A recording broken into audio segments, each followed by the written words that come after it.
Yeah, she got her feet up, man. Hey, this is my niece, man. That's all I'm gonna say about that. That's all I'm gonna say. It's my niece. What's going on? Got everybody, got Turkey Bands, James LaFlames, 215 Nitro, Terrell Walker. Turkey Band talking about the heat out, the feet out.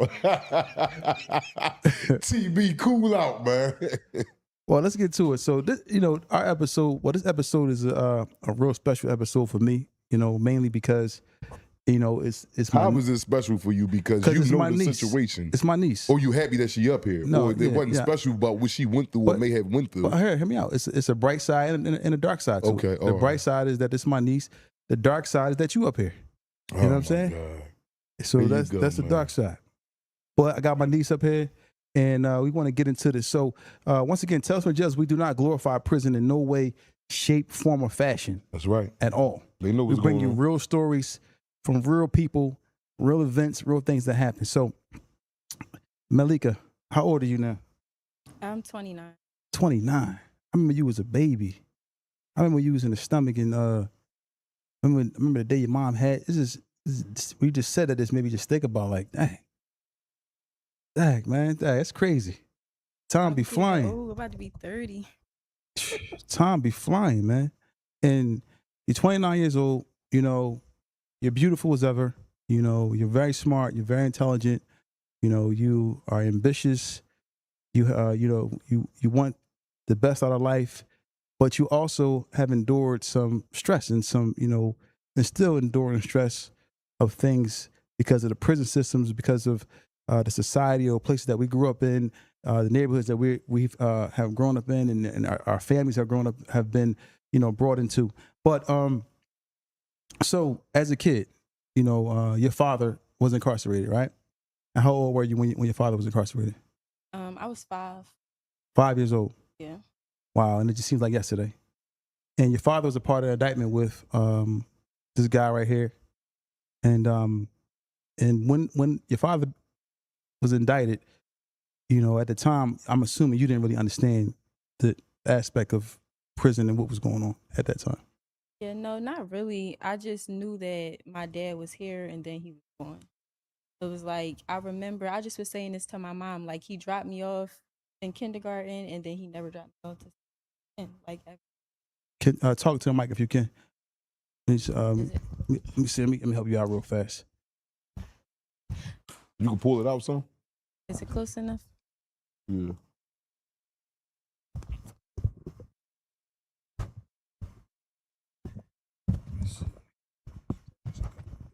That's the closest. Yeah. Apologize, y'all. Our technical guys over there just sit over there looking real serious. Okay, so you said you remember your father taking you to school, dropping you off, and then that was it. Pretty much, yeah. Because I had just started kindergarten that September, and then he got locked up in October. Mm. Now, before your father, went to jail, describe the relationship that you had with your father from what you remember at that young age. I remember I just was always a daddy's girl. Like, I loved going to go see my dad and like being with my brother and stuff. And like we would go to his house, he would take us places. It's just like I was just real close to my dad.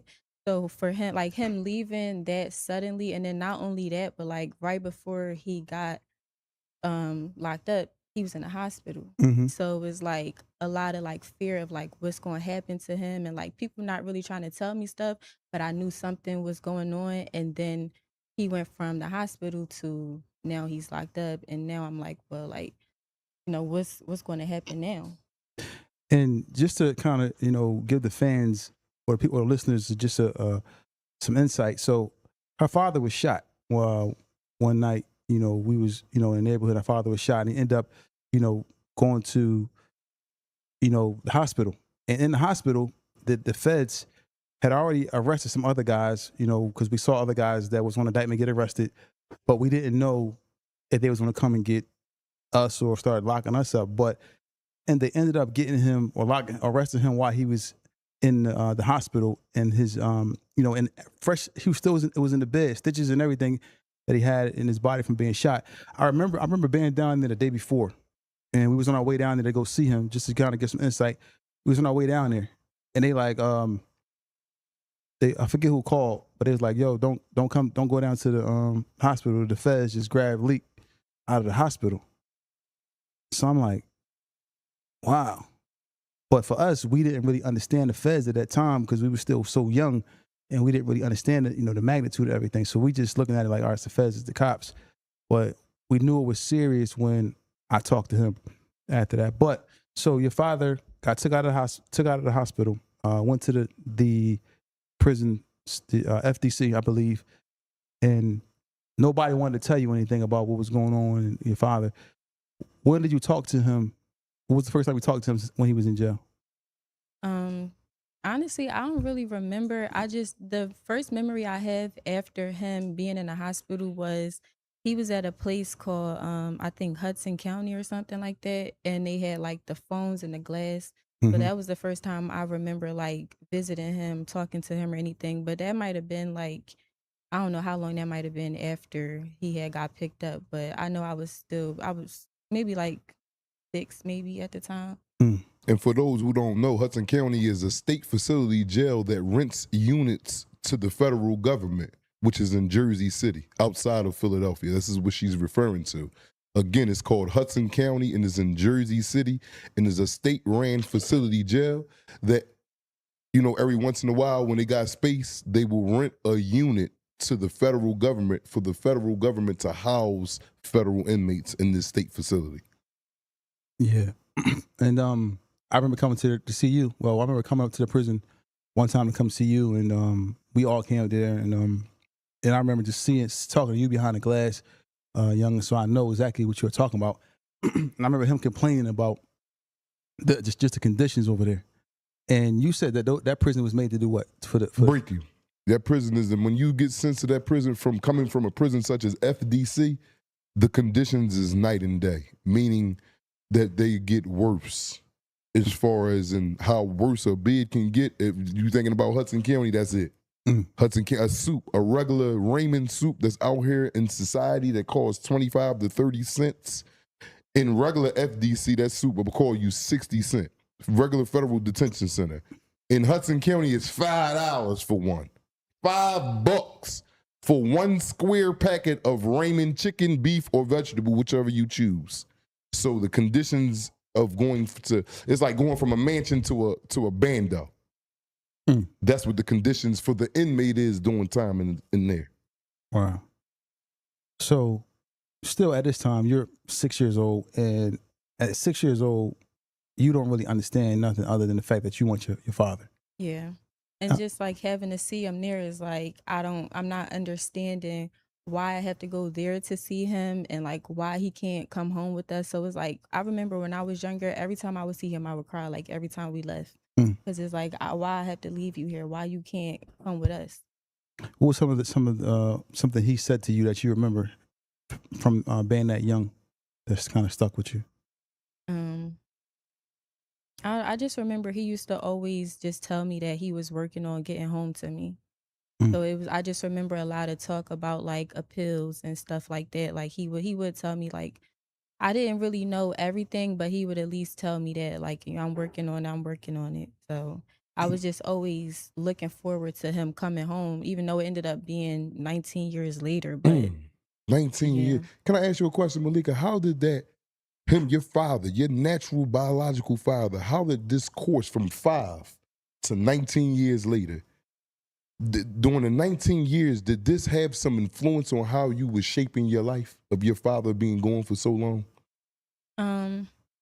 Maybe in a way, like when I think back on certain things, like I don't know, like I kind of like dissociated a lot of the time. So like sometimes I would forget that he was even in there. Like it just because it hurt so much, it's like I didn't really want to think about it. So it'd be times where he'd be like, "Why didn't you write me back?" And it's like, because if I write you back, then that's like me realizing like you really not here. And this is this is a person that I call my brother, as I do your uncle. Yeah. Grew up together, knew him knee high to a grasshopper. And for like, then be on the other side with him and just to give the sentiment of how he felt. Damn, I left my daughter, man, my kids, man, well, I gotta raise my baby, man. Like, and I'm in there like, well, we gotta do this time, man. Right. But I'm not looking at it from a father point of view. You understand what I'm saying? I'm Yeah. looking at it as a outlaw, a renegade, when it's so much more things than being an outlaw and renegade. And now me having a child of my own, being home after all that confinement, I see what that man was going through and his struggles every day in there. The time we was around each other, of him missing his family, him missing you, his only daughter. Yeah. You know what I'm saying? Out of all the kids he got, then you know, you like that. I'm not gonna say you the special one, but for real, you is. Okay, we gonna go with it. I wanted to be polite, but I'm gonna go with it. I'm gonna go with it, man. Everybody know I'm his favorite. You bet. Yeah, I just did that to be cute. Then I'm gonna let you go ahead and take the floor with that. But I know he gave you a lot of advice during them times y'all talk, like through the years, like, you know, advice as far as when you getting older, you know, and we gonna be real, you getting older, you get into adulthood, and you know, you're a girl, you see boys, and I know, Dad, man, is this boy, oh, how was this advice to you to certain things, but from being behind the wall? Because, you know, advice, when a person out here giving you advice, they right there every day. How do advice come from, how do you take it coming from a person behind the wall that you know, oh, he got 40 years. He tenning on that. He telling me don't do this and don't do that. He got 30 more years. Like, how do you take that? Like, I mean, my dad, I feel like he was pretty understanding. Like, of course, like he stood on certain things, but like his approach was always to like try to figure out why I was doing certain things, why I wanted to do it, and then just like try to guide me in a different direction. He wasn't really like controlling, like, you can't do this, you can't do that. Like, when it came to like boys and stuff, he'd be like, you can't have no boyfriend. Like, of course, like that was like stamped, like you can't have no boyfriend. But I remember when I was in high school and I was talking to this guy, he was like, okay, like I might entertain the thought, I might entertain you talking to him if I can talk to him, you know, just have a conversation with him. Your mom can talk to him and stuff like that. But he wasn't like super, like, he wasn't strict, but I respected him enough to, was like, I didn't do certain stuff where like he would gently say something and it's like, I'm not even going to try to like push the limits or test the waters. So, as you know, time went past. Your father serving time, and you said you was just looking at it as if, you know, he wasn't even in there. Was it a time that you thought he was never coming home? That you just like, it's like, man, he's never getting out, so I gotta just be out here. Now, I ain't never think that he was never coming home, but I did think that he was going to do the full 33 or 35 years. Like because he'll always say like, I'll be home soon, or, you know, I'm trying to get home to you. And then like year after year, he just wasn't coming home. I'm like, yeah, I'm about to be I'll probably be a grandma by the time he get back home.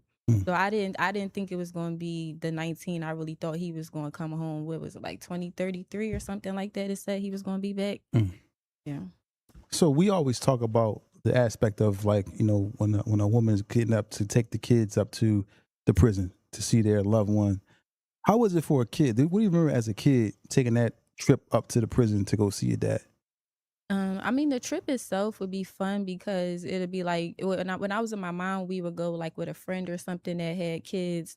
So it'd be like a fun little trip. Or like if I went with like my brother, mom, I'm with my brothers, I'm with my sister, it'd be cool. But like even like the visits itself, it was kind of fun because it's like I'm spending time with my dad. It just was like the hardest part was always leaving, because that was like the realization of like, okay, like you really in here, we really not gonna see you again until the next time we come up here. And then it was like hours and hours away too. Like he was like 8 hours away in New York for a long time. But them visits ain't burn you out? Sitting out there 8 hours the whole weekend? Not 8 hours, the whole 8 hours a day. But we would do 2 days. Yeah. Honestly, like, Yeah, that's what I said. That's 16. As I got older, it definitely was starting to be like, I really don't want to sit here. It's like, I love you, but I don't want to sit in front of your face for 8 hours. I'm sorry. We just sitting here. Yeah, like, you I'm run out of sorry. stuff to say. You be quiet for 20, 30 minutes. Like, and that would kind of like bother me too, because it's like I wish I could be in the setting with my dad where it's like I can deal with you when I want to. Like, I don't gotta just be sitting here trying to think of what to say for 8 hours and then I gotta do it again tomorrow. It's like I'd rather, you know, like you in the room, I'm in the room, I can come talk to you if I want to, but it's like, you know, you around. So it did, like, as I got older, it did start to burn me out. And even like the rides up there as I got older, I'm like, I don't really feel like doing that. These long honestly. rides. And then you got to go through like the security and stuff. I started getting tired of that. It's like, why is somebody else in control of me seeing my dad and how I see my dad? Let me ask you a question. Do you think you know by your dad being in prison, do you feel like you lost something, that something is missing?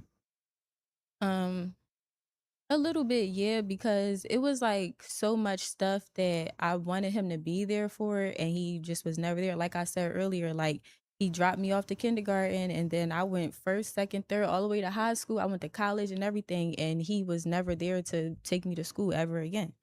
Hmm. So I feel like that's something I miss out on. Like he missed out on everything, on my dance shows. You know, I had my daughter, he wasn't there. Like so I do feel like I definitely missed out on a life that I feel like would have been a good life. About having your dad. Yeah. I know your dad, man. You know, and I know how he cared about his kids and how he still cares about his kids and how he actually took care of y'all when y'all was young. Um, was so for people out here who just watching the show, a lot of times people don't understand the value of having a father in your life. What's your perspective on that? Like the importance of having a father? I think it's very important, honestly. Like I feel like it shapes who you are. And I think like because I knew that my dad loved me, and if he could be with me, that he would be with me. I feel like I didn't suffer as bad as I could have. And I think it helped me kind of like keep my head on straight. It helped me make certain decisions and like not make certain decisions. Like I think having a dad is just important as having a mom. Wow, that's heavy. That's heavy. Having a dad is just as important as having a mom. And just like having that male just figure in general, like I feel like I part of the reason why I ended up being okay was also because it's like I know my dad loved me. I know my dad wanted to be with me. Like he didn't really like abandon me in a sense of like he just walked away. But then also like I had like all my uncles and stuff who was like showing up for me. Even though I know y'all would have been there for me regardless, but like y'all was also kind of showing up for me for him too, which was also important to me. So it was like in a lot of situations, I felt just like secure, like I'm okay. Like, Yeah, with, I remember when it's time for me. It was time for me. You was looking to get married, and I was a little ups. yeah, I ain't, wasn't feeling that. I see Makai in front of the masjid with him, and I'm like, Makai tried to water it down. No, I just isn't it. I'm like, who this guy? Yeah, but like they just being overprotective, of those who you love, and having your father, gone. Do you have any? Because sometimes people have issues with their parents. Like my dad was selling drugs, or he was doing whatever he was doing, and sometimes kids have issues or have gripes, or they're mad at their father. Do you have any issues, or do you have any